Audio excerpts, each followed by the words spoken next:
পারবো এনে গাড়ি চালাইতে? আপনারা পারবো এনে গাড়ি চালাইতে?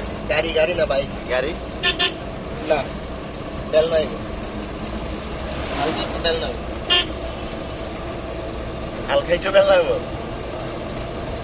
মনে হ্যাঁ চালাইতেছে, আপনার মনে হইতে পারে যে অনেক সোজা, হ্যাঁ অনেক ইজিলি চালাইতেছে, কিন্তু না, এর এক্সপিরিয়েন্স আছে দেখে হ্যাঁ কঠিন ভাবে চালাইতে পারতেছে। আর তুমি তো তোমার মামা লয়ে গাড়িতে উঠছো, চালানো দেখছো না? চালানোতে কি বুঝে যায়? ঠিক আছে, কিন্তু শহরের চালানোর এটার মধ্যে পার্থক্য আছে না?